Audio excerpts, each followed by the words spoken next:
I didn't know that spirits could physically harm you. It's a well. I've got to make it to the door. Stone circles, poltergeists and fear. Avebury, is it haunted? I believe in ghosts.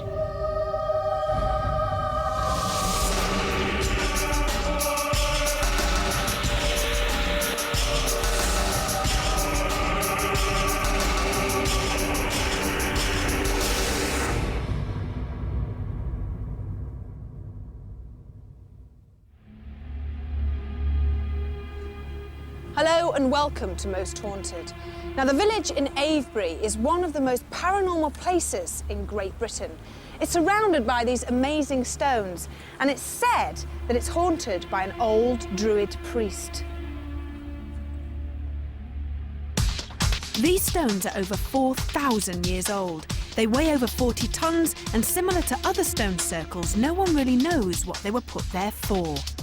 The village of Avebury itself sits inside the centre of the circles. Now, one of the buildings here, the Red Lion pub, is supposed to be terribly haunted. The Red Lion pub dates back to 1802, but the actual building goes as far back as the 1600s. There are supposed to be 4 ghosts here, one of which is Florrie, who was killed during the Civil War, supposedly by her jealous husband. One presenter, a psychic, a parapsychologist and a very brave film crew are spending 24 hours to uncover the mysteries of Avebury.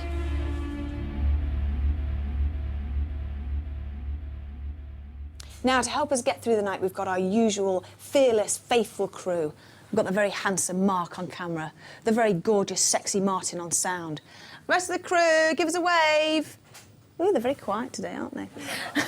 Now, we've also enlisted our usual experts to get us through the night also. Now, Jason, we're covering 2 locations, the stones themselves and also the Red Lion pub.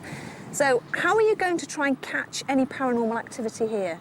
Well, we're going to use a couple of different things, as we always do. Today, in particular, one of the things I'd like to do, because the circle of stones is sort of very important paranormally to a lot of people, to sort of join in with that theme, if you like, we're going to do an experiment of movement of objects, because there's been some poltergeist activity reported in the pub. So I'm going to place coins around the well in the pub and see if they move. I'm also going to use, both inside and outside, one of the EMF detectors that we've used in the past. This one is particularly calibrated for use outside, so if we pick anything up at all on this, we'll know straight away it's not due to any natural electricity lines or any plugs, etc., that we sometimes get inside. So we'll be using that. Perhaps not quite so scientific on the end as well. We're going to use Cooking, are we? some cooking flour, yeah. Now, in the past, what we've done is sprinkle this, a very light dusting over sort of surfaces of tables, chairs, etc., where paranormal events have happened, leave the room for a while or the area, come back, and sometimes you find that there are markings in the flour which can't have been made naturally. We've caught handprints, etc., with this in the past. So we're going to do that in the restaurant area of the Red Lion pub, where a lot of poltergeist activity with movements of chandeliers has been experienced.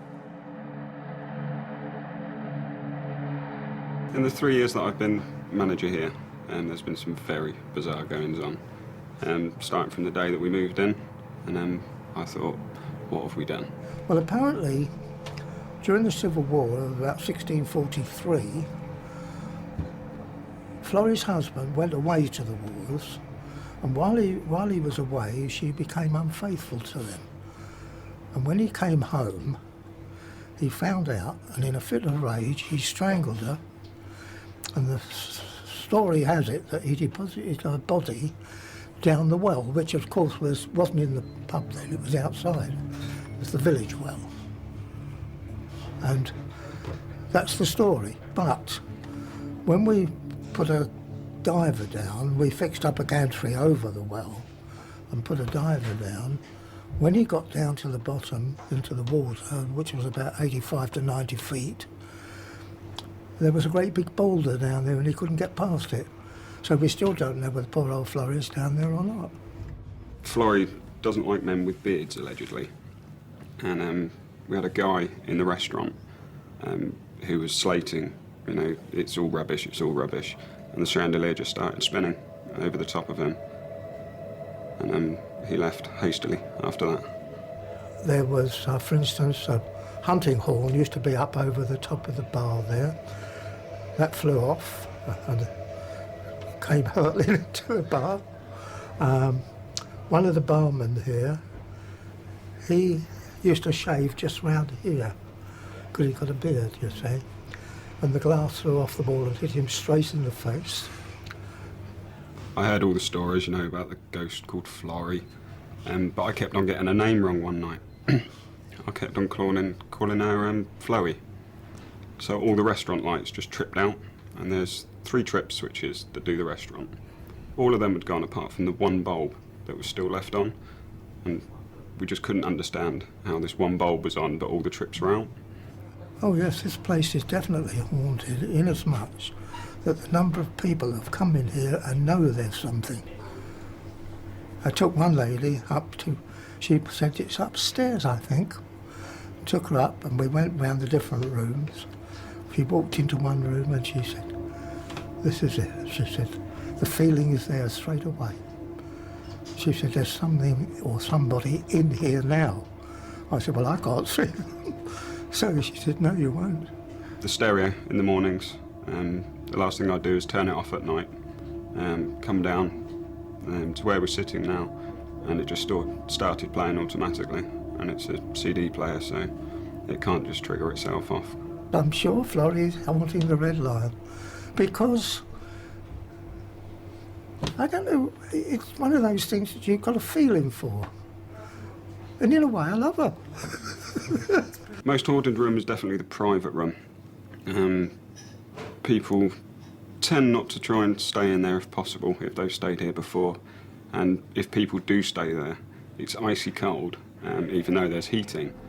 I dare any member of your crew to stay in the private room alone.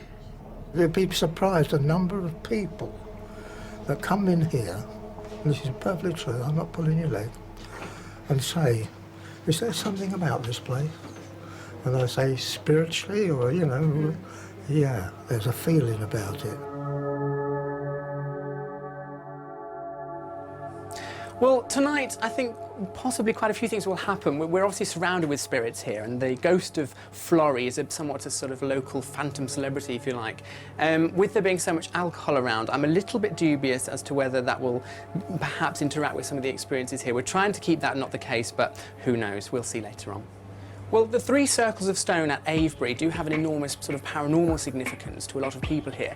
That does mean that people have sort of auto-expectation or auto-suggestion of what may happen to them.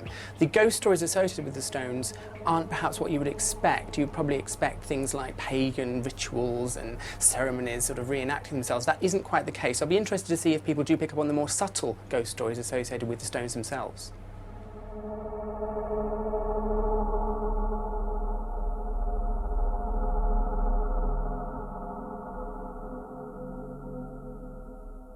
Well, this is the main dining room area where apparently a lot of poltergeist activity occurs. Bangs upstairs, things moving are often heard, and things down here, objects, are moved around mysteriously. But I suppose the main bit of activity here would be in this bay area, and the chandelier likes to move on its own. Up these stairs are 2 of the most haunted rooms in the whole of the Red Lion pub.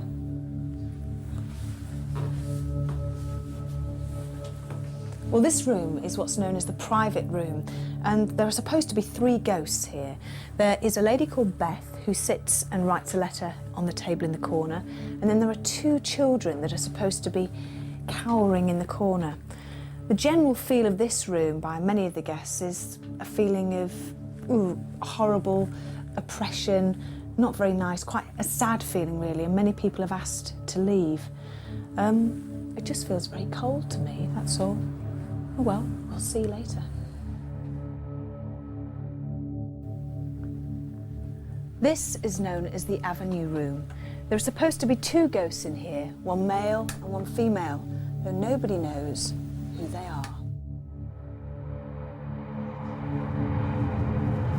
With everything set up for the night shoot and Derek Gacora's prompt arrival, we could afford a little time to relax and enjoy our dinner before the long night ahead.